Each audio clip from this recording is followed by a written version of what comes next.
Welcome to Move Those Belts, your weekly drive to work podcast to catch up on what happened this week in wrestling, both behind and in front of the curtain. My name is Joe, and you're meeting me for the first time, and my co-host is Justin. How you doing? I'm Justin. You're meeting me for the first time. Right? You're meeting both of us for the first time. This is a brand new podcast.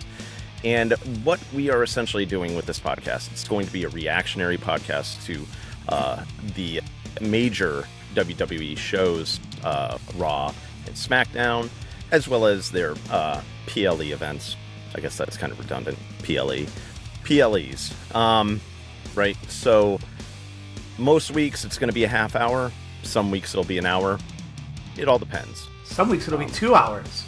Yeah, I know. It'll be ridiculous. Some weeks it'll be 3. Depends on how long your commute to work is. Right? How long is your... You can always listen to the podcast again to make it the length of 3 hours if you want. This one's for you, John in Nebraska, who commutes 3 hours to work every day. to husk corn or something like that. That's what they do in Nebraska, right? Yeah, but like usually if you're husking corn, you live on the farm. You're not driving to work. No, John from Nebraska is driving in to husk corn. He's a real one. Farm. We acknowledge you, John from Nebraska. We acknowledge you, John. We acknowledge you, John. We acknowledge you, Nebraska. Without corn, I mean, think about what we wouldn't have. Tortilla chips, right? Alcohol. Let's skip and go right to the end here. Let's go right to alcohol. But anyway, so, yeah, we'll just be providing you kind of our opinions. We're not going to take ourselves too seriously. We hope you enjoy our opinions. And if you don't, let us know, right? That's the point of reacting, I guess. Let Joe know. Don't let me know. Yeah, let me know. But anyways, okay. So, let's start off with Raw, which was the episode on the 15th of April. April 15th, 2024. So show opened up. Rhea came out and had to relinquish her belt due to an injury. What a great start to the week, right? What a great start to the Wrestle Week, all right? Most dominant women's champion in, like, history. It's like, oh, you're injured. Your belt? Gone. All these other guys who've been hurt for months, they're good. Yeah. And that's really a thing that I'm trying to figure out if they want to play up, if they're making her do this due to not only the injury, but to story. You know what I mean? Because... Definitely. Yeah. Because you have the Judgment Day and whatnot kind of in a flux right now, right? Yeah. But it's also really, all things considered, it's a bummer that Rhea has to drop the belt, right? But it's who injured her that makes this all important, right? Because it's Liv Morgan. And this is a full circle story, right? Because Rhea is the one who put Liv out for months. So, this is they're building up some good heat here. I think that there's some good heat here. The only problem is that they're trying to build up this Liv Morgan revenge tour. And it's like, okay, well, you kind of completed it. No, I want coast to coast, baby. Coast to coast. So with this happening, okay, and on this upcoming Raw, we're going to have a battle royale, right? We're going to have a royale for the women's championship. I guess, are you setting up Liv to be carrying the belt? Are you setting up Nia Jax to be carrying the belt? But I think this also points to a deeper issue that Raw might have, which is the SmackDown women's roster is much deeper, in my opinion. Yeah. Obviously, I think that right now, the thing is that Rhea is very good at carrying the entirety of Raw's women's division. Mm-hmm. But once you eliminate her, and you don't have Becky Lynch right now because Becky's away into the wind, doing what Becky does. Doing what Becky does. She has a book. She has a kid. She has broken down Seth. Right. Yeah. So she's icing him everywhere. right? So it's like, so you have Liv Morgan, you have Nia Jax. Who else is on the Raw's women's division? You have tag teams. I guess you have Ivy Nile. Ivy Nile isn't necessarily in a true tag team, but no, she kind of rolls. Yeah, I don't see. You know, they built her up with the Creed brothers and everything. Yep. But you know, we've seen that story kind of a little bit. You know, it's had some cold water poured on it a little bit, just to cool it down. But we then, got, like, go on, say you got. Who else do you have on the Raw women's roster? Chelsea Green. Chelsea Green and Piper Niven. Candice LeRae. Like, they have a good women's roster, Indy Hartwell, but, like, there's no big better name to there. Carry the belt than Rhea right now? Right. And that's the thing. You don't want to see people get injured, especially, you know, what is it? Was it an AC joint or something like that that she sprained or whatnot? You never want to see somebody get injured. I think that the story develops better for her having to give up the belt right now. But yeah, I don't see. I think that the draft is happening at just the right time. Just put the belt on Nikki Cross, you cowards. Put the belt on Nikki Cross. Let's put that on a t-shirt. So move those belts, right? I mean, to be honest, like, the name of the podcast is Move Those Belts, and in the past month, we've seen a lot of belts move. Well, you know what's interesting is the original name of the podcast was not Move Those Belts. It was We Don't Move Belts Here. And then in one event, they moved all the belts. And we couldn't name the podcast We Don't Move Belts Here after that. So it's like, okay, well, move those belts. Because we want to see the belts move. Because there's a time to not move the belts, and there's a time to, you know, move the belts.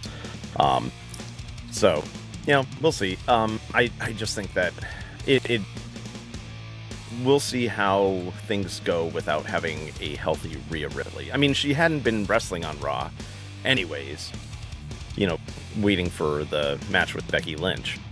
But I think that I hope that she's there in a way to be on the mic, because she is very good on the mic. Well, they left her in a really weird situation where she's, like, saying goodbye to the Judgment Day. You know, they're all hugging backstage, and then, you know, like a desperado walks off into the sunset. And I was like, but you can stay though. Like, you still work here. You don't have to go home. Are you immediately going to surgery? Or are you like?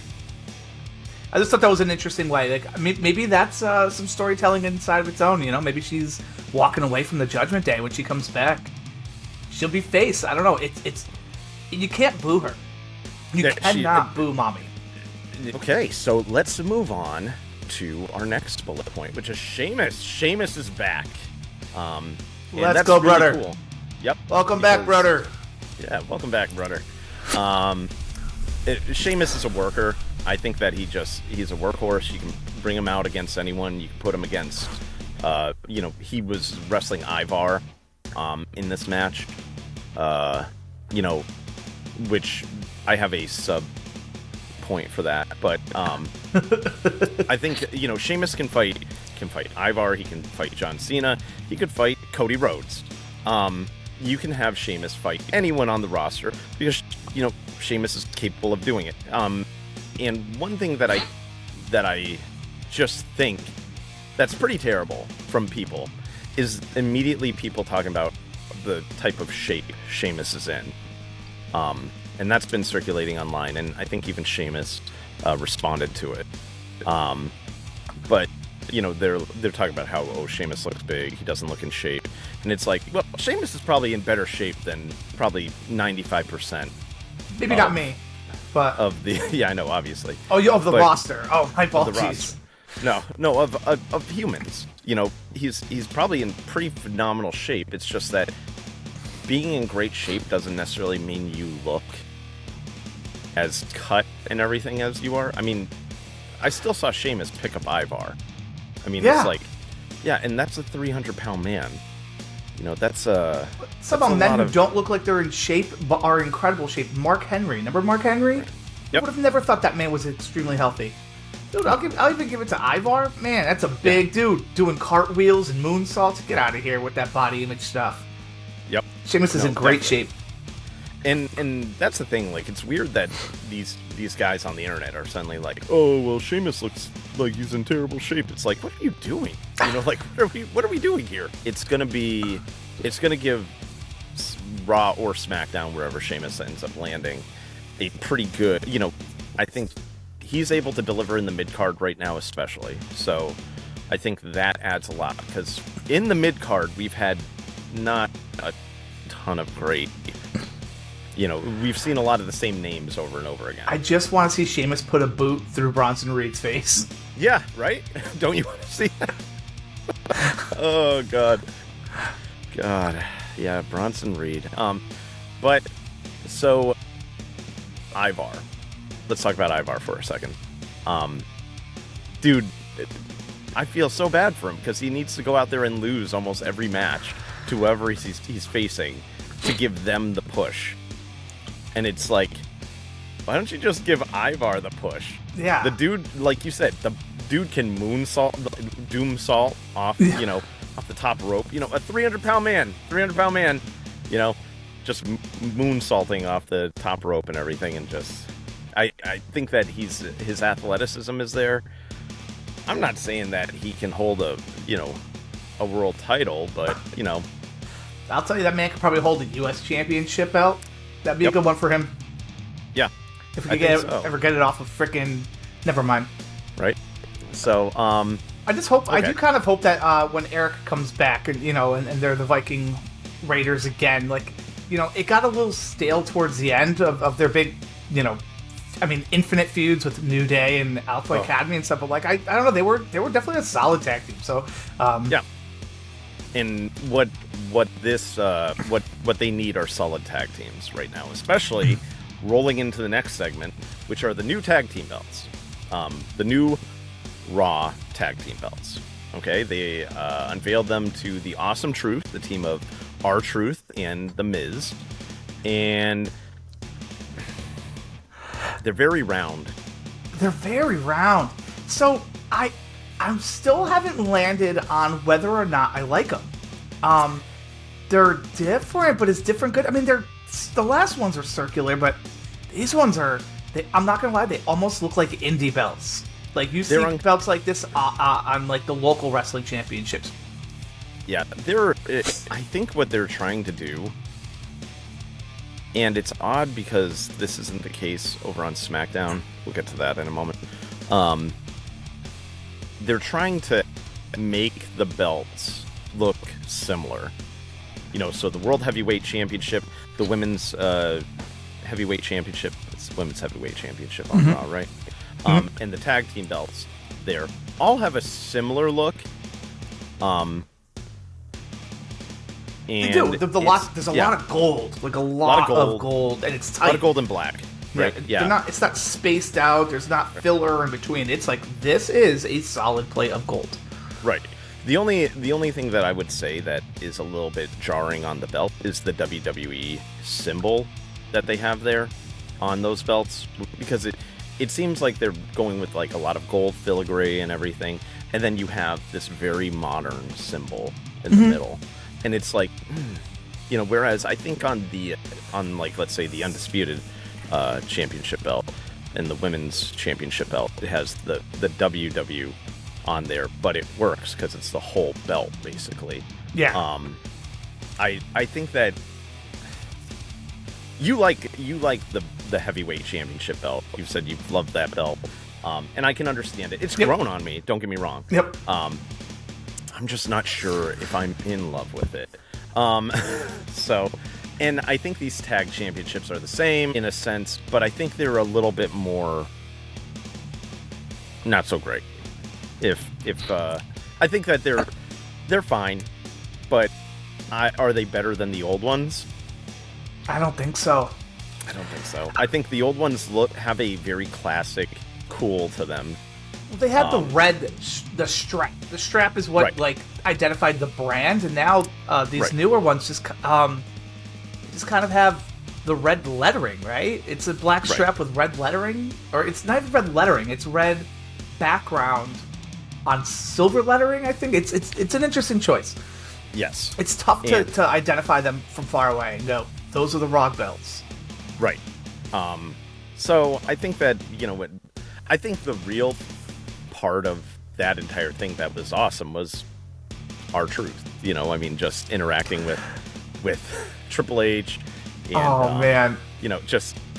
Johnny Gargano and... Tommaso Ciampa. Tommaso Ciampa. You're not fooling anyone, Tommaso Ciampa. He comes across as, like... I can never get over the way he delivered. I could see it in your eyes. To Damian Priest. And Damian Priest having to look away. Yep. So he doesn't break. But just also the reveal. The reveal of the belts, or how did you do that? You're a magician! Like you pulled I've seen a rabbit pulled out of a hat. Right? I have never seen... His comedy really adds something to Raw and SmackDown from time to time. I think that he is just so funny. His delivery of things, and he's fun to watch wrestling. He's athletic. He's... How old is he? 51? 51, 52? Yeah. If I can be in that shape at 51, I'm not going to. Good. But, guy can do the splits from a jump. Idolizes John Cena. His childhood hero. His childhood hero.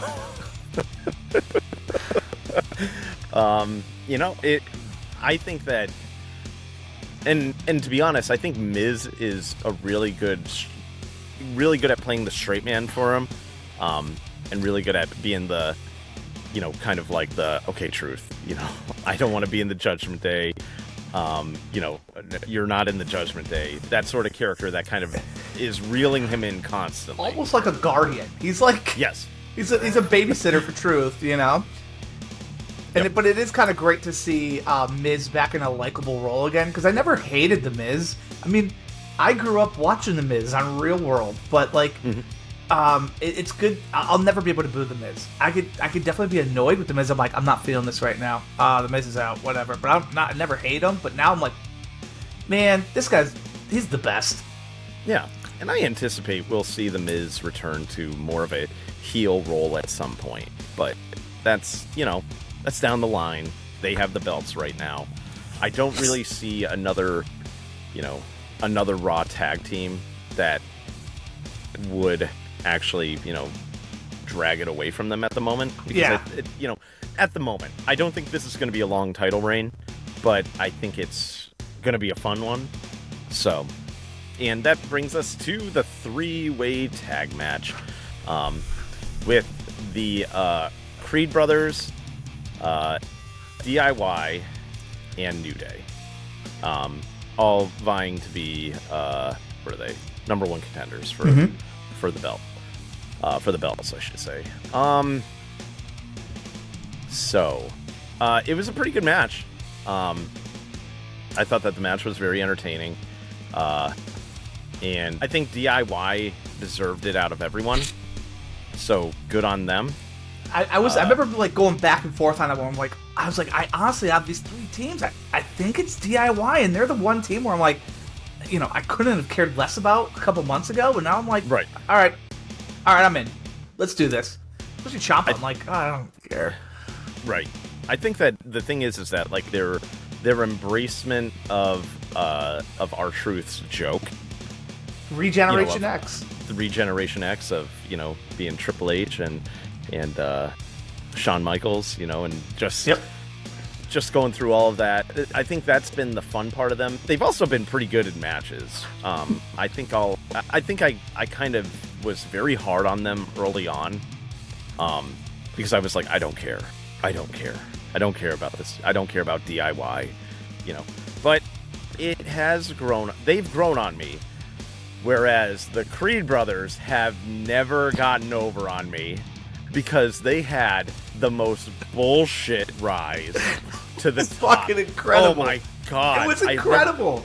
It was like, you know. That was what Goldberg level push. Like, they went like 5-6-0, running tournaments. Like, they were incredible. And I just couldn't stop but laugh. Yep. And everything was, it didn't matter. They could just do it. They could just do it. And I was like, what the hell? You know, in their finisher, the Brutus Ball. The Brutus Ball. That is, first off, awful. Okay? I'm gonna say it. Second off, terrifying. You're gonna kill somebody with that. Or hurt. I mean, you're gonna hurt somebody with that, but it seriously, it's probably one of the most unpredictable moves, because you're jumping off, you're cannonballing into another person. There's no safe way of knowing how they're gonna land. They could land flat out, and you're gonna step on their arms or something. It's just not a good. I wish I could say it's cool. It's kind of not cool. Yeah, it's not the Brutus Ball is not a. I like to see it. I cheer every time I see it because I hate it so much. I know. You cheer every time. I know I hate it, but I gotta cheer for it. I don't really like them as a whole, so it's like they haven't gotten over on me, and it's like just I watch them, and I think it was that initial push that like poisoned me against them, because I was like, what is this? You know, I'm like, don't get me wrong, I like the idea of, you know, like professional or amateur wrestler coming into the WWE, showing off their skill, showing off their athleticism. But I've seen it. You know, I've not only seen it in, you know, Chad Gable, but I've seen it in Kurt Angle and stuff like that. That exists. And suddenly you're going to throw these guys so far up into the stratosphere that it's like, okay, well, they might actually be tag champions in a minute. And they might also be tag champions in the near future. I'm also curious, though, like that huge push, right? I'm more curious if it was about developing name recognition than it was like actually trying to identify them as good wrestlers. Because a few weeks later, they had disappeared. Remember, they were gone. Yeah. We were like, where are the Brutus brothers? Remember, a buddy of ours was asking about that. And but why? Because we don't care about them, but where have they been? Well, turns out, I think we just developed name recognition. I think we just know that they exist now. So it's like, yeah, I think you're spot on with that, to be honest. And then you have New Day, who, you know, New Day can put on a reliable match and can put on a pretty good match. There you go. You know? But there you go. I'll have to isolate that in editing. But I think that they can always put on a reliable match, but they've been tag champions so much that it's like, you kind of want to give it to somebody else in a sense, just to get a little bit more out of. It's also been a few years since they've held the belts now. At this point, you know, right? So and they're still together, and I wouldn't mind seeing them with the belts again. So, moving on down the line, Candice LeRae and Indy Hartwell. That's your girl. So this has been an ongoing story that they've been pushing, of Candice LeRae kind of embracing more heel tactics, and Indy Hartwell not being so into it, but also them losing by not using those heel tactics. And then in this match, which was with Ivy Nile and Maxine Dupree, you know, you have this moment where Indy Hartwell kind of embraces it and is excited for it. And let me tell you this, Justin, I do not give a shit about this whatsoever. I just want to know where it's going. Why is she embracing the heel turn? Like, I expected something more to it, building an internal feud. I don't know. It's interesting. Right? It's interesting. Kind of. I but don't not care. really. I don't care. Here's the thing. Candice LeRae and Indy Hartwell never really got over in my head. Forgive me for being a little bit ignorant here. They came from NXT, correct? Yep. Okay. So the thing is that, like, sometimes that doesn't translate into me being like, yeah, when it comes to them being on the main roster, because there's plenty of NXT wrestlers that I like. That when they get to the main roster, I can't watch NXT. I don't have time. Sorry guys. I have to be dad on Tuesday evenings. I don't have to be dad on Monday nights and Friday nights. Well, Baron Corbin, and he's on NXT. Candice LeRae and Indy Hartwell have never gotten over and never been important faces to me. So the fact that it's like, oh, they're going, oh my God, they're going heel. I like to give things a couple episodes. I like to see. All right, right now I'm not feeling it. I'm not seeing the trajectory. I haven't been feeling the trajectory. I thought I knew where the direction was going to go, and now it's shifting. So maybe creative has a different idea of what they're going to do. Maybe they're taking some feelers from the crowd. All right, the crowd's not really feeling this. Let's shift in this direction. So I'll definitely wait a couple weeks to feel it out. But I don't envision them being a top tag team in the women's division. I don't either. I don't really see, but I guess you have to start developing other heel tag teams for the women's division, because who do you have? You have Chelsea Green and Piper Niven. They're heelish. Kabuki Warriors are heels. I guess. Although I think that, anyways, that's SmackDown. Yeah, we'll get into that. Yeah, we'll get into that. Okay, that's enough time spent on that. Okay, so the next match we had was Andrade versus Dominic Mysterio. Boo! Right? Yay! Now, Dom can't buy a win right now. No. And we know he's not going to win that match, and he didn't. I think that Andrade is a cool character to have on the roster. I just think that it sucks that Dom just keeps on losing to everyone. See, that's your perception, but Yes. and the way I'm looking at it is, it's only been like 2 years, but we are in a position where we are seeing Dom Mysterio put people over. Right. That is true. Andrade doesn't need it, No. but like developing some storyline and it's Dom as the center point. Like, I just never thought it was possible. He was such a wonky kid a couple of years ago, and I'm like, oh, dude, that kid's the backpack of the company. Yeah, I think he's so important to so many storylines, to so many matches. He has, he's taller, obviously, than his father, but he's taller than. Is he taller than his father, though? I think so. I think just a bit. We'd have to get out the measuring tape, but I'm pretty sure he's taller than his father. I thought him and Eddie were the same height. Him and Eddie. Oh boy. But I think he has great athleticism for his height and everything, and it's just really fun to watch him wrestle. I think that he puts on some really good matches. His reactions are the best. I think him getting booed is definitely a mark of pride now. They got booed at his wedding. He got booed at his wedding. Damian Priest started the booing, by the way. Oh, I didn't know that. Yeah, he did. He said, I had to do it. It was like, it was just appropriate for Dom to get booed at his own wedding. So if I get booed at my own wedding, it's my own fault. And yeah, I mean, and good for, good on Dom for embracing that role where he can't talk into the microphone really without, yeah. But it was a fun match. I think that Andrade adds, kind of makes a story of where Dom kind of starts to walk away from the Judgment Day. Because I think that's going to be, because the thing is that like he teamed up with what's his face at WrestleMania against Rey and Andrade. Mm-hmm.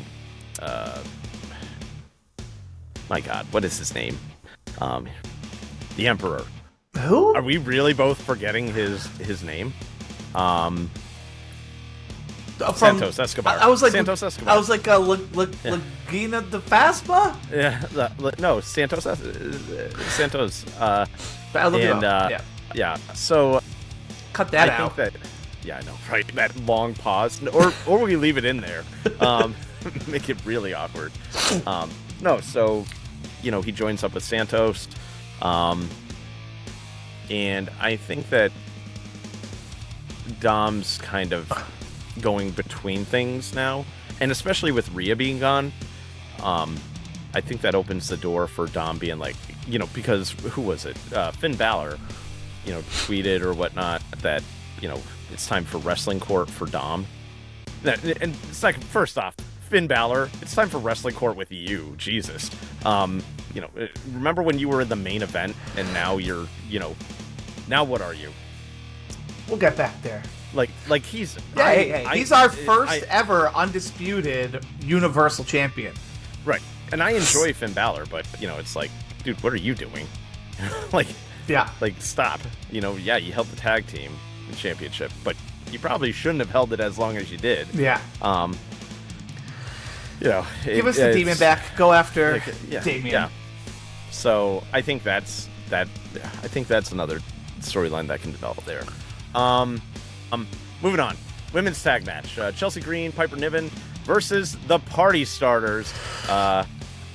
Jaden Carter and Katana Chance. Yep. And let me tell you, remember when they were tag champions? Because it's getting harder and harder to remember that moment in women's tag team history. They got pushed so far to the bottom. And that, I think, that is a tough part about transitioning from NXT to the main roster, right? Is that, you're good enough you're the top of NXT, but you're you got relegated, You're moving to the main roster, but you don't get the immediate push. But they did. But they are fantastic, man. And I just think it's time days. I just need a little time with them because, man, they've got a career ahead of them, I think. Yes, I do. I think so too. I think they're entertaining. I just think that it's like, wow, they disappeared pretty quickly. And the women's division needs tag teams. So I think that, having them be a part of it is definitely something that is interesting. There was another tag team. I can't remember their name. They were coming from NXT, I think. They were like witches or something like that. I can't remember what their name was. But it was that very like brief. Isla Dawn or something like that? Maybe it was that. Yeah. And they kind of got promos and like Alba Fire during the Christmas match or whatever. Asuka opened up a box and it was one of them, and they started beating the hell out of them, and I was like, oh, okay, this is how they're going to introduce them, and they're going to start contending, and then nothing. And I just think it's about pulling people into NXT. Like, wait, that's the girls from NXT. Or, well, I got to see what happens over there now. Right. It's the third brand. Yeah, it is. And we're not going to really talk too much about that here. Maybe I will. Maybe I'll start covering some NXT stuff just to hyper accelerate some things. Just so that we can see what's down. I've got the time. Right. You do. You do. You have all the time in the world, obviously. I do. You're not doing things. I don't do anything. Yeah. But this match, getting back to the Chelsea Green and Piper Niven versus the Party Starters, Chelsea finally got a win. Chelsea and Piper get the dub. Yeah. And it's been something that they haven't in a while. So that was really cool to see Chelsea Green get a win. Not a fantastic match, but just fine. It was fine. I also just love the history of those two as a tag team. Just like, I'm your tag team champion now. Yeah.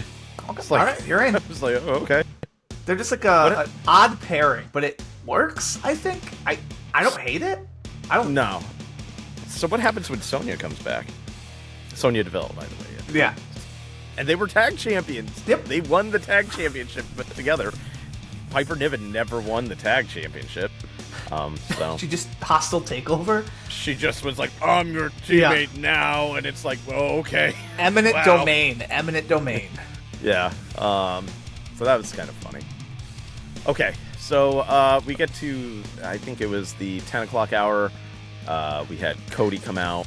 This is the PG-13 hour. Ooh. Yeah. Which on it, let's do a little segue before we talk about Cody's little rambling here.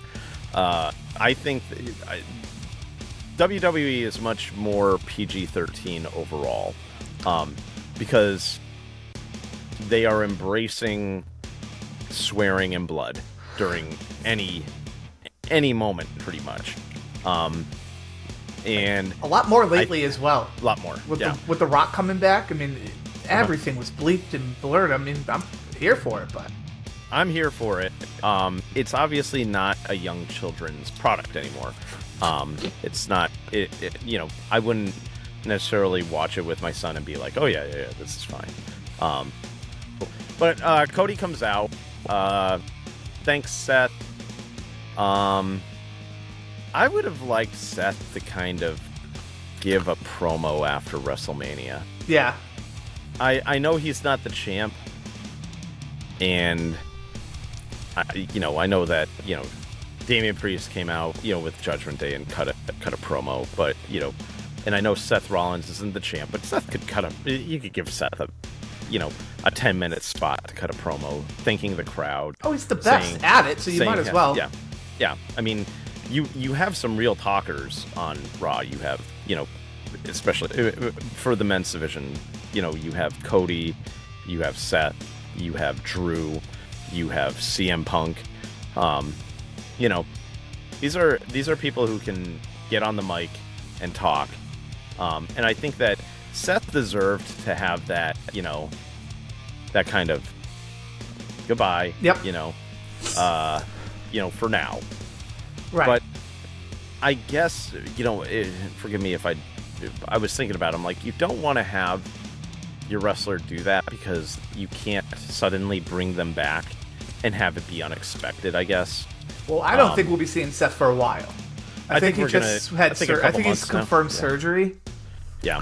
So I think that he obviously needs time off. He also wasn't under contract. Deserves the time off. Yes. He's not under contract. I don't think they've completed that yet. But it would be shocking if they didn't. And then Cody thanked Jay Uso, main event Jay Uso. Sorry. And the Tribal Chief. The Tribal Chief. And Jay came out because he was facing Finn.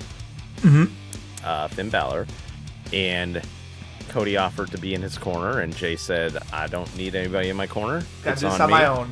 But which I like because it kind of sets up Jay to be that to not be a heel, but because Jay is way too over for anything right now. Yeah. Jay might be the most over wrestler in all of WWE.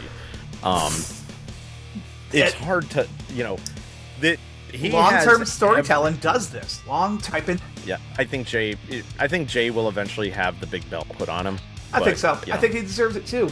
I think we'll see some fun storyline happening because, while Jay isn't necessarily in the bloodline, his story is still centered around the bloodline. So I think we'll see him kind of getting back into that fray, and then I do envision Jimmy and Jay getting back together. I mean, Jimmy just had his ass whooped, so I think we'll see them back together. Maybe for SummerSlam. I'm calling it. You're calling it in SummerSlam. SummerSlam. Everybody, somebody take a note of that. We'll get our people on that to tally up. Whenever we make a prediction, we'll have somebody write it down. And there'll be a little tally next to my name. And then we can call out ourselves when we don't actually make it happen. So yeah. Okay, so Jay versus Finn. It was a good match. It was fun. I think Jay won pretty handily. I don't think Finn looked that great. And then Damian Priest came out to kind of do a stare down. Yep. Which I am digging Damian Priest as the champion. I think that it's really awesome to see him holding the belt. So then after Damian comes out to the ring, they do their stare down. Judgment Day jumps Jay. Yep. And But Damian Priest.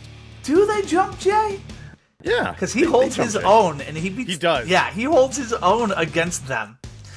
Well, initially there was the bringing him down and starting to pummel. Yeah. Him.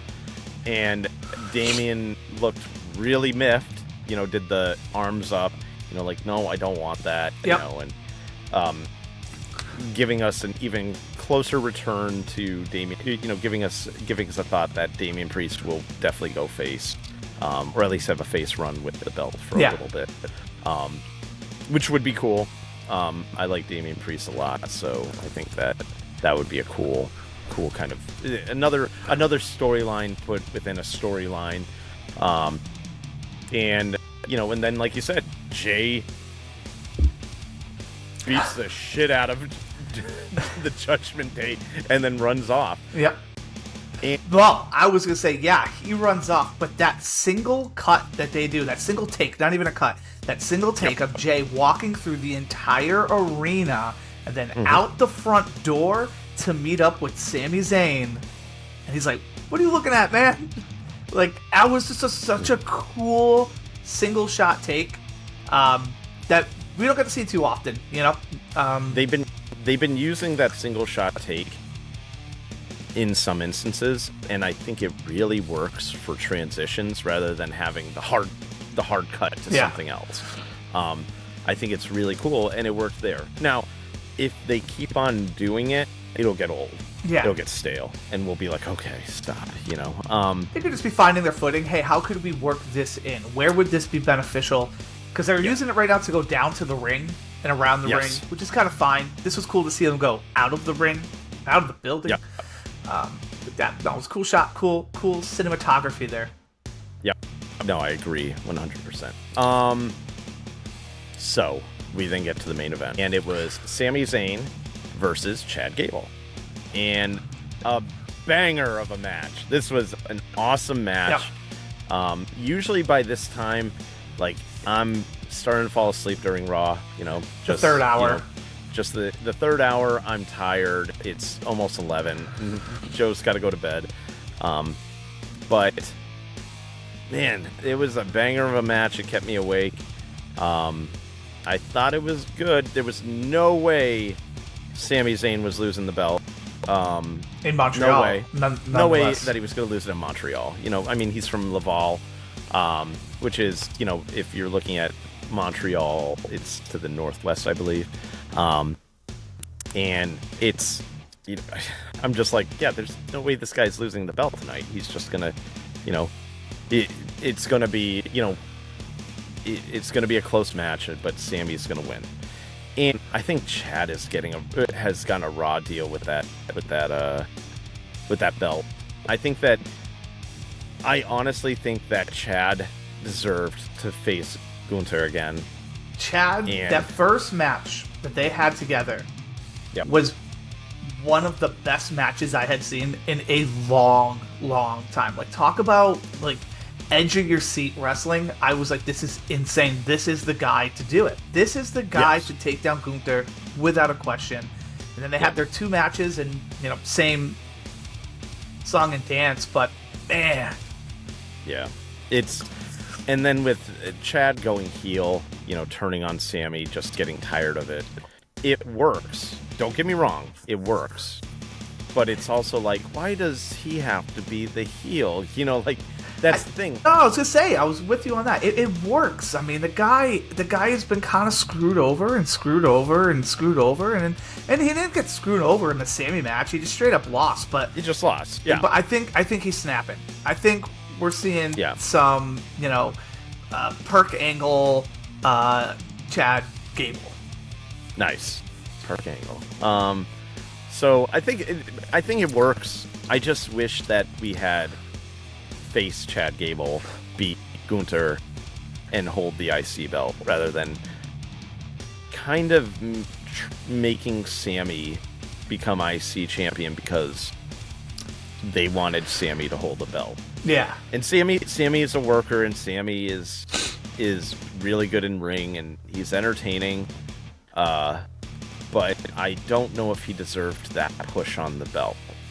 Again, I think this is it's just long storytelling for me. Yeah. You know, I mean, going all the way back to the Bloodline stuff. I mean, that wasn't even supposed to be a thing, but it created an entire avenue for the story to go for months.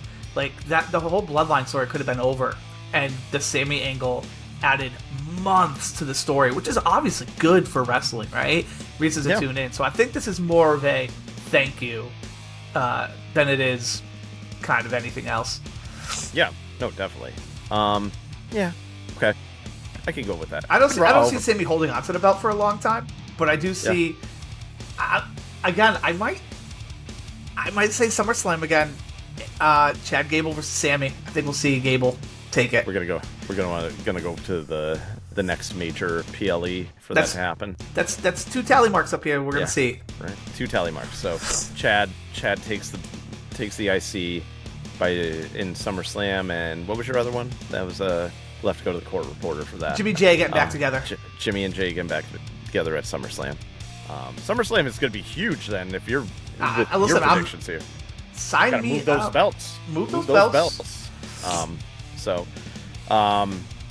Cool. That was a good Raw overall, I feel. It was a banger. Well, Chad putting Sami in that ankle lock on the top rope, right in front of Sami's wife again. Yeah. I think we'll see that ankle lock more. I think that's I think he's gonna start entering that into his repertoire. That's definitely a heel ankle lock. Yeah. That's a heel move. And in retrospect, if you're thinking about it, like it's like, yeah, he wasn't going to drop the belt, so we're better placed to make to create a heel than the hero's home. Mm-hmm. So I think that works out tremendously for him. Yep. But yeah, a banger of a Raw. I think that this was, one of those Raws that could just, you can go to bed and you're like, man, that was great. Yeah. I just hope, because I think the next PLE is Backlash. It's Backlash, yeah. And I guess maybe that's where we'll see them fight. Right? Do you think? Maybe. Sami's I don't know. I'm going to give Chad a... Yeah, I mean, I guess you would have to. You don't skip know. it. Yeah, I don't know. Backlash seems to be. I think you gotta give him the rematch there. You know what? Backlash is next Saturday. Jesus. Okay. Yeah. I didn't even realize that. So not this coming Saturday, the following May 4th. Okay. May 4th. Star Wars Day. May 4th. Yep. So that'll be an interesting one. That'll be an interesting kind of seeing what happens, because I don't think Sami's going to have a very long reign with the IC. No, I don't think so either. Even though I think that, you don't want to diminish what Gunther did for the belt, but I don't think you're going to if you let Chad Gable win. Mm-hmm. So, yeah. Okay. We'll have predictions and everything, and I'll write down my predictions. That'll be fun to do, Backlash and everything. So next week we'll do predictions. Yeah, we'll have to do predictions for the Backlash matches and everything. So, and obviously there's always there might be a match that they throw in there that we aren't able to predict, but that'll be fun. Okay, so SmackDown, shorter show, so it's easier to kind of go through everything. LA Knight versus AJ Styles off the fucking rip. Yeah, and it was a good match. I think that they have pretty good in-ring chemistry together. I think that AJ Styles has a different style, for lack of a better word, than LA Knight, obviously. But I think they work pretty well together. AJ won with a phenomenal forearm after putting his thumb in LA Knight's eye, continuing AJ's kind of not heel turn, but just...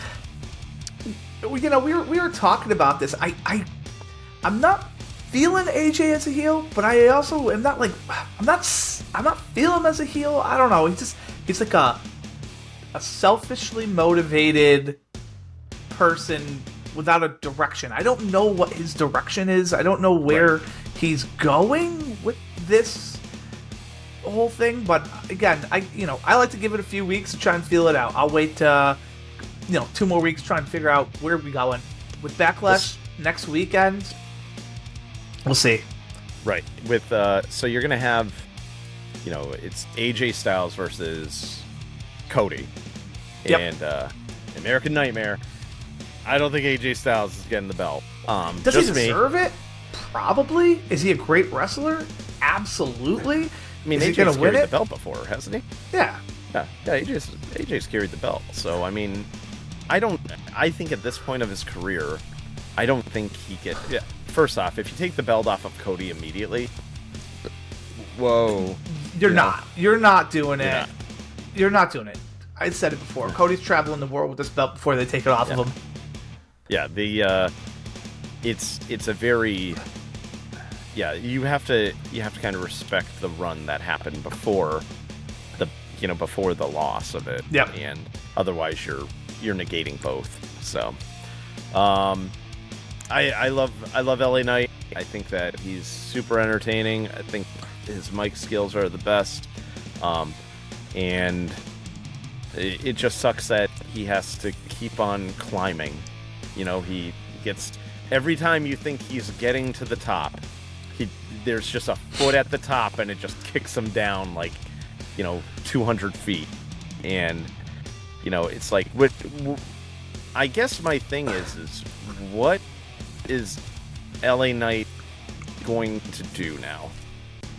I don't know. But I'll tell you right now, I would love another cinematic match with AJ Styles and LA Knight. Give us something fun. Yeah. Have him have it at his house. Have it at AJ Styles' house.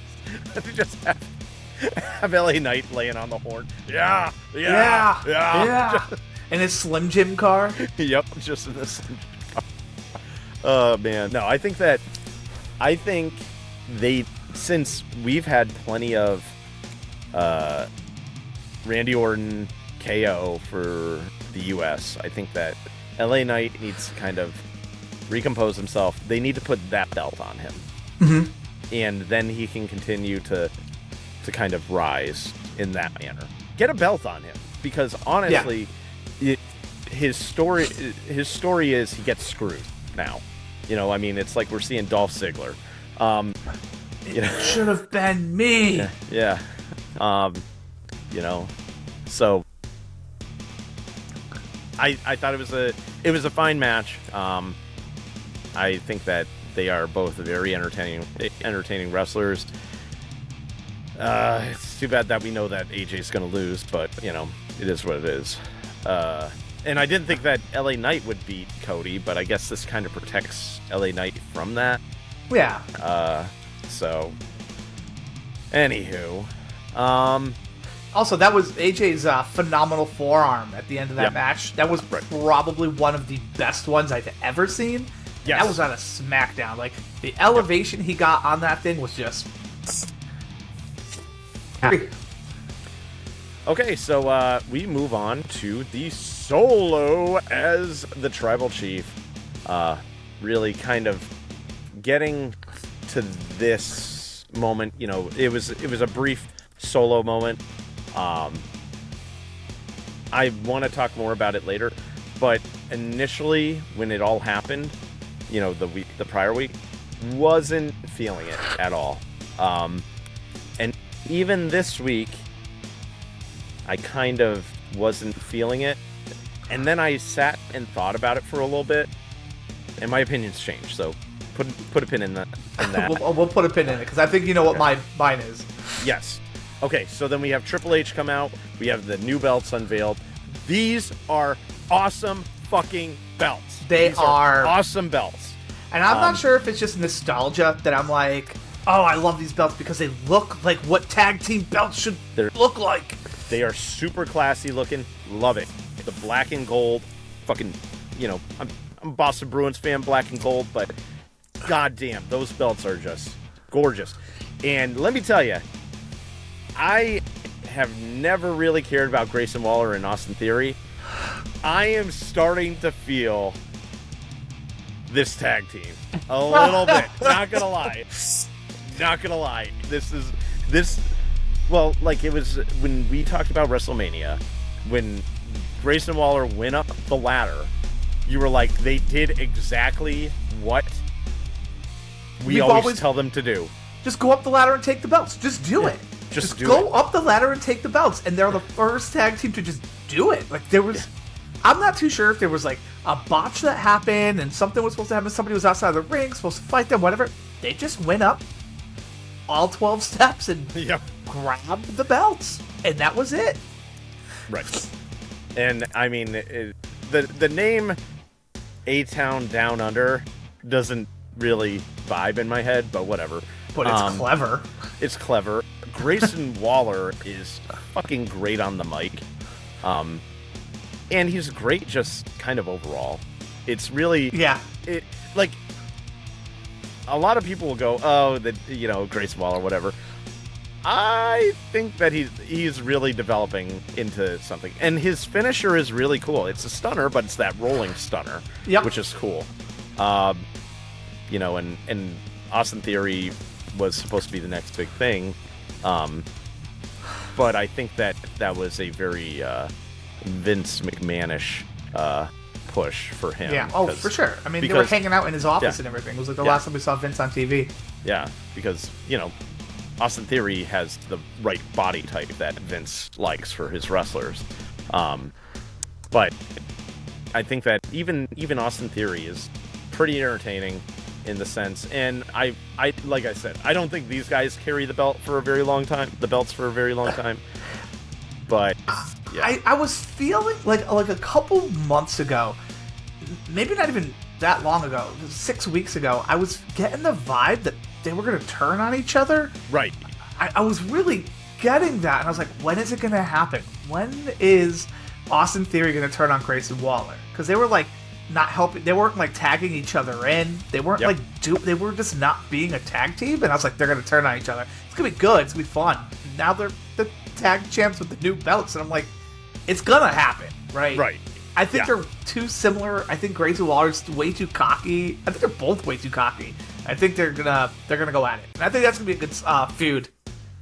I think that's a fantastic feud right there, or at the very least, a great crumbling of a tag team. So, okay, so then we had the Fatal 4-Way, right? We had the Street Profits, the New Catch Republic, which you hate. I love. Let's dig into that in a minute. AOP, the Authors of Pain, and Legado del Fantasma. Yeah. Del Fantasma. Okay, so so let's Street Profits, love them, they're fun. New Catch Republic, get off my fucking TV. Get off my TV. No, get off my TV. I am so fucking over this team. I'm not gonna lie. Everybody has such a hard-on for them, and I don't understand why. I just don't get it. It's some of the moves they do can be fun, sure. What's his name? Tyler Bates. Every move that he does, there is nothing quick in his repertoire, and that's the problem. Like everything is, look at me, I'm doing this thing, and then I'm doing this thing, and then I've done my move. It's like, Did you see him miss? He was leaning in for the tag, and he completely flipped over the ropes. I don't care for that. It's in a way of the Creed brothers, that I'm just like, I feel like they exist, so they had to get a push, because, Pete Dunne being Butch before, wasn't going anywhere with, what's his face? Ridge the Fridge. And I just don't think that, I don't know, I don't buy either one of them. I'm not buying what they're selling. And feel free to disagree with me here. I already have. I love them. I don't know. I always like Pete. I think he's fun. I think he's fast. He does some silly stuff. He's the bruiserweight, snapping fingers. I think it's just maybe it's a little gimmicky, but he's the only one doing it, and I think that's what kind of sets him apart. So in this match, I can't remember whose hand he has, but the hand was gloved. Yeah, and he takes off the glove to do the, the finger bending and everything, the breaking or whatever. And I'm like, why'd you take off the glove You know, like, so you could see the fingers. Because I wouldn't know their fingers in the glove, right? You know, I'm like, oh, that's what's in gloves. Okay. The Authors of Pain. First off, Final Testament, done. Get them off the screen. Give that time to somebody who deserves it. I'm done with this, whatever they are. It's not working. I don't like it. The thing is that, like, it's not even that I don't like it because they're bad guys. I don't like it because it's boring. And the worst thing you can be in wrestling is boring. I don't think they needed to introduce them as a new faction. No. I really don't. I just don't think. I think the timing of it was off. Unless they like have a future plan, they're like, well, we got to establish it now. But the only thing I like about the whole situation is with Karrion Kross is because I don't really give a damn about him, but I kind of like in concept his character where he's like, I don't know, time prediction. You know, everything he says comes true type deal.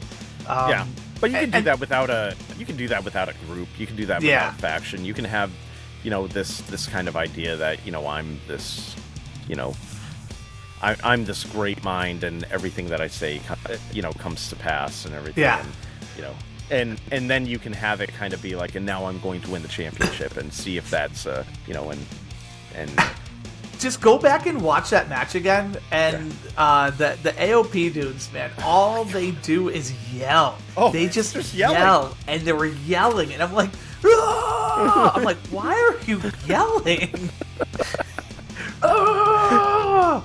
I mean, it was every time. It was every time. They are big dudes, but I just, like you said, it's just yelling and, you know, power moves.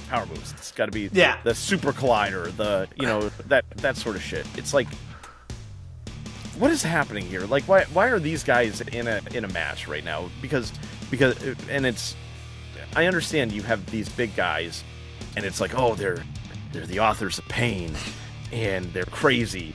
And look at how big they are. They're over 300 pounds. Did you know that? Did you know they're over 300 pounds? Because they say that every fucking time they come out. And then they're screaming. And it's just, it's not entertaining. Do you know their names? Because I hate that, right? They're on TV. We're watching them regularly. I don't know their names. We know their faction is the AOP, and they have Karrion Kross and Scarlett. Paul Ellering, right? Akam and Razor. I think I hate that even more now. Yeah. You know. Why not like Tabula Rasa? Yeah, I mean. Akam Razor. Yeah, I mean, Akam's Razor. Yeah, okay, that's great. Yep. Thank you for you know. I don't have the energy for them. I don't know why I'm expending more energy for them, but I just don't like them. And I guess there are things in this world that I don't like, and they're just going to exist. And here we are. Final Testament continues, I guess. And then we have Legado del Fantasma, who I don't see as a very strong tag team, but they're pretty good. I enjoy watching them. They can put on some fairly okay matches. But the obvious winners for this match had to be the Street Profits, and they are.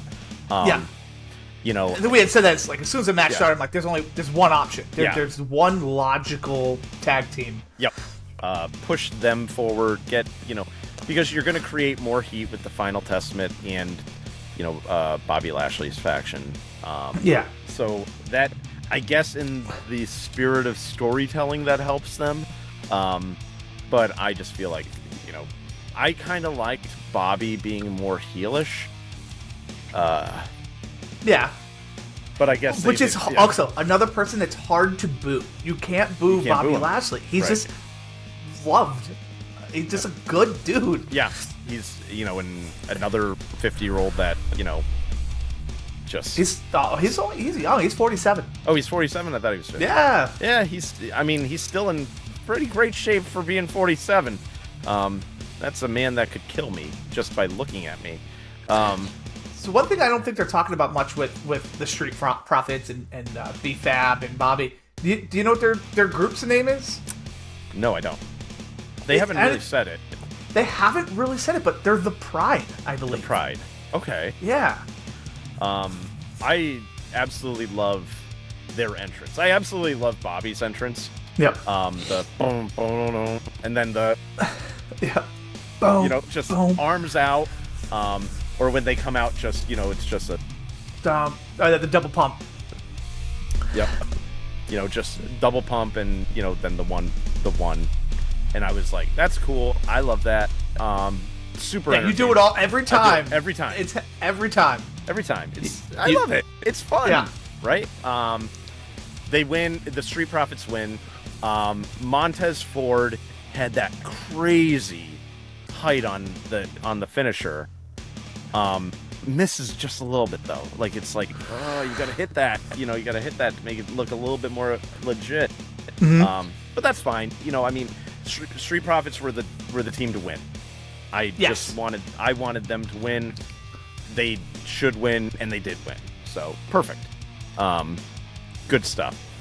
And that takes us to the Solo promo. Okay. The bread and the butter. The bread of, and the of SmackDown. The real meat of this sandwich. The meat and potatoes. The meat and potatoes of this meal. And I gotta open a beer for this one. So. There we go. A little 1220 brewski. A little 1220 brewski. It's a Sunday. You can. You know what? If you don't start drinking during I wasn't the day, expecting this. And I came prepared. Okay. We got this. All right. Yeah. Nostrovia. Nostrovia. Slava Ukraine. You guys will probably get used to that as we continue this podcast. We crack beers and chant every time. Every time. It's actually become very Pavlovian, where I do it by myself. I crack a beer, I say, I'm at work, and I crack a seltzer. Yeah. I just do it everywhere I go. It's great. So the Solo promo, and I feel like because we're getting to the end of this, we're getting to the That's good. The Busch Light. Yeah, that's a good one. I have a Dandelion New England IPA, my friend. Ooh. From Berkshire Brewing Company. So Solo promo. Okay, so I'm going to talk about what happened in the promo, and then I'm going to talk about how I'm feeling, and then I want to know what you're thinking here. Okay. So Solo starts the promo. So does Paul Heyman. Not Paul. Yeah. Starts the promo. Crowd starts chanting, "We want Roman." Great moment for quite possibly one of the most disliked, just such a, not disliked necessarily, but just the heel to be heel. And people saying they want Roman because of the way Solo's been acting. Now, to his credit, I will say that means Solo's doing a great job in my mind. Because it's not, we want Roman because we're bored with him. It's, we want Roman because we don't like Solo. And you've managed to make him a heel like this. Instead of just being like, yeah, it's Solo. He comes out, he fucking loses. It sucks. The only person he beats is, John Cena. That's your boy. I think he wasn't wearing this hat. I've got another hat for that. Yeah, that is my boy. So you have Solo being tribal chief in his head, at the very least, being tribal chief. And then you have Tama Tonga, who is his cousin. MFT. What does that stand for? Yeah, I don't know. This should have been something I did, looked up. Can you look that up real quick? I can. And we'll cut this part out. Don't even. I'm just curious what that stands for. Is it like motherfucking Tama? My favorite. Tonga? Most favorite? Is it really my family tree? Is it seriously my family tree? The answer, I don't really think Or maybe it's marriage and family therapist? Because that could be it. That would make more sense, right? This is Tama Tonga, my marriage and family therapist. And he just comes in and he wipes the floor. Just kills Jimmy. Just kills him. You need to get rid of this guy. He needs to get out of your life. He is toxic. No. As of right now, I do not think it has a public meaning yet. Okay. My family tree is the current leading answer, you know? It could be. If you know what this is, please let us know in the comments or let us know on socials. Okay. So then what happens is that Kevin Owens is dragged out. He's bleeding. He is like, and it's fake blood. It's the spirit of Halloween blood. The spirit of Halloween blood. At first we're like, is he bleeding? And then they're rolling down the ring. I'm like, oh, that's that maple syrup blood. That's that red goo. Because if he was that bloody in the head, I'd be like, you should get him a doctor. Like 5 doctors right now. And so Kevin Owens keeps on coming and he gets the crap kicked out of him again, and they break it up. And then Corey Graves says a word. Oh my God! Then he just kept. So Corey Graves says savage. Okay, and then when they show the car accident that put Kevin Owens in the condition that he's in, all concussed and everything, coming to the ring, and Paul Heyman's looking at he's like, the tribal chief didn't sanction. This is not sanctioned, and Paul Heyman playing an amazing character. As always. Nick Aldis then says the word savage twice. I'm not comfortable with that word. Our country has kind of had a history with calling people of colored skin savages. Yes. I just think that it's such an awkward thing for them to have said once. And from Corey Graves, I kind of like... Corey Graves. Yeah. But from Nick Aldis, I was like, why are you saying that word twice now? Unless they're looking to integrate it into Solo's character or Tama Tonga's character. It's a dehumanizing term. It is. I mean, there's a reason why in the movie Pocahontas, they have a song that is dedicated to that word. Yeah. And it's like, I'm an ignorant savage. Right. Like, and I mean, and when they're going to war, it's how they dehumanize the other side, because they keep, because even the Native Americans are singing it, talking about, the settlers, and the settlers are saying it, talking about the Native Americans, and they're both using it to dehumanize the other one, to show that, see, you can't, there's no reasoning with them, all of that. It's not a good word to be using. It's not a good word, but if they're using it in the context that we're assuming they're using it for, that they cannot be reasoned with, well then maybe it's the right word. I don't like it. There's better words, right? Right. This is I'm not going to come up with a word right now because I don't think I'll come up with a good one. But I don't write for WWE, and somebody was we were like looking over at each other. We're like, did they really just call them savages? Yeah. And, all right. And the fact that they did it the first time, I was like, oh, that's not a great word. And then when it happened again, I was like, what the hell? And then a third time, I was like, I'm not comfortable right now. I'll just say that the this Bloodline storyline is, obviously going to be the new main focus. Right. The old Bloodline, and I saw this online, someone had kind of summed it up really, really well. They said that the old Bloodline, Roman's Bloodline, was a family that acted like a mafia. Mm-hmm. And Solo's Bloodline is a mafia that happens to be family. And I like that a lot, where you're going to see, like, Roman, his attire was casual. Solo's very business professional. They're showing up in suits. Roman did everything from the sidelines. Solo's doing everything himself. So they're definitely two separate bloodlines, and I think the next story, the next big arc is gonna be a Bloodline Civil War, and I think that's why we're gonna see the Usos back together. I think they're gonna start adding more of the Ayatollah family. I think we're gonna start seeing more people coming in. I wasn't on board.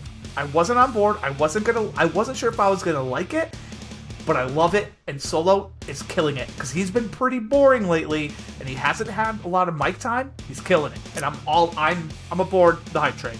And being somebody who wasn't there for it immediately, and then I thought about it just thinking storyline wise and everything, and I don't think that he's great on the mic. I don't think he's fantastic there.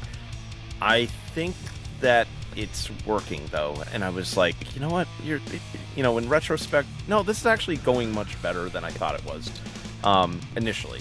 Because at first I was like, I don't like this. I don't like Solo. I'm not a fan of this. But then I was like thinking about it. I'm like, no, this makes sense. And especially the line where he says, when he turns Paul Heyman's words on him and goes, losing has consequences. I think that was, Solo isn't amazing on the mic. That was amazing on the mic. Mm-hmm. Losing has consequences, and now I'm the consequence. Because I finally starting to see who the Enforcer is. Yeah, they've been calling him the Enforcer for over a year now, and I'm like, you ain't enforcing shit, buddy. And all of a sudden, I'm like, oh, yep, maybe he has been wanting to be this the whole time, and Roman's like, no, we don't need that right now. And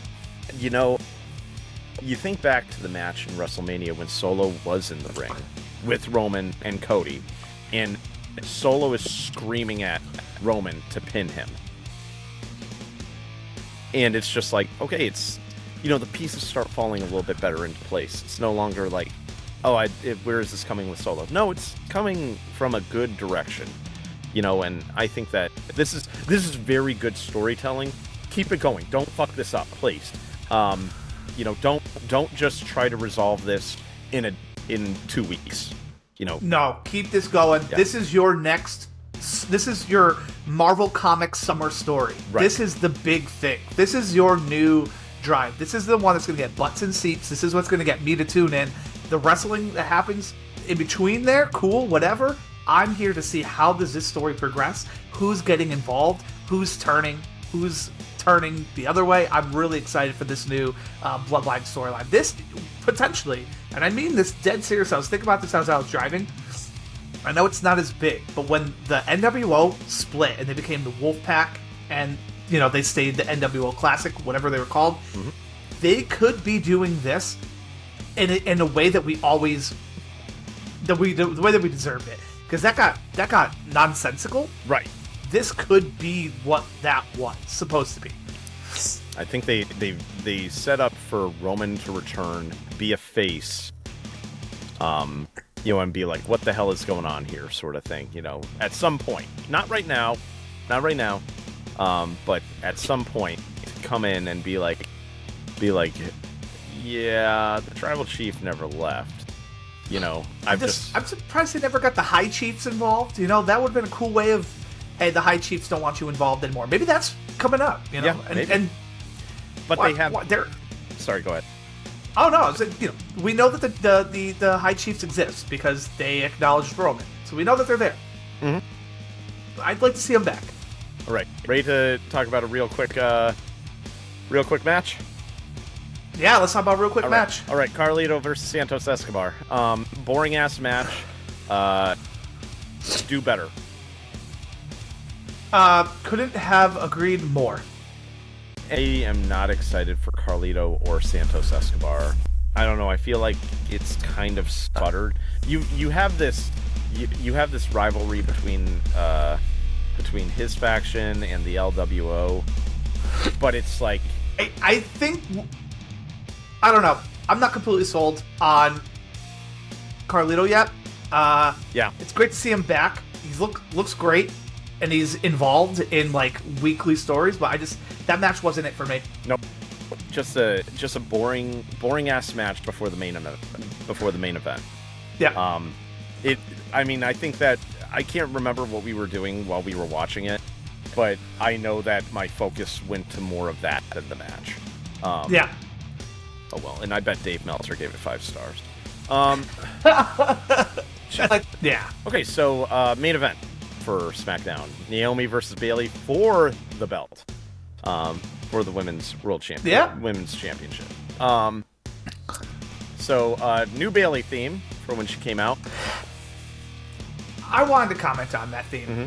Before we get too far into this, remember the Royal Rumble? Yes. Remember the Women's Royal Rumble? Yes. Remember how exciting it was when the music started and you're like, yeah, that's blah, blah, blah. But that's not how it happened at all, because no one knows the women's songs because none of them are iconic. Like Chelsea Green's, I know when she's off the rip, Becky Lynch off the rip. Yeah. But this new Bayley theme, I was like, doesn't excite me. I'm not feeling this. I'm not gonna know that it's Bayley when that song starts. It's just like a classic AI generated theme song. It means nothing to me. Yeah, I mean, one thing that wrestling does a lot is it says the name of the wrestler at the beginning of their theme song, which can get annoying. Right. But yeah, this one doesn't do anything. I don't know. I thought it was fine, but it was like, okay, great. That's awesome. I'm happy for her, to have this new theme. And I also don't 100% buy the face turn by Bayley. No? No, I'm not all on board with the face turn. Like, I understand it from the perspective of her coming from Damage Control,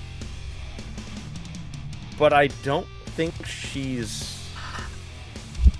I think she's back. I think good Bayley's back. Face it, Bayley's back. I think so. You think so? I think she's gonna be edgier though. I don't think we'll go back to like. I don't think we want hugs, Bayley. Yeah, I don't think it's the hugs Bayley. I think that you're gonna have a harder Bayley. But I don't necessarily completely buy into it. Like, there's something about it. I don't know, and it might just be having heard Bayley talk for the past however long. Being a part of Damage Control and everything, and not really, because she still sounds like that person. Yeah, I don't know.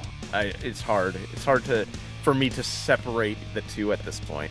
Got an entertaining match with Naomi and everything. I think it was a fun match, and then we had Tiffany Stratton interrupt the match, DQ the match.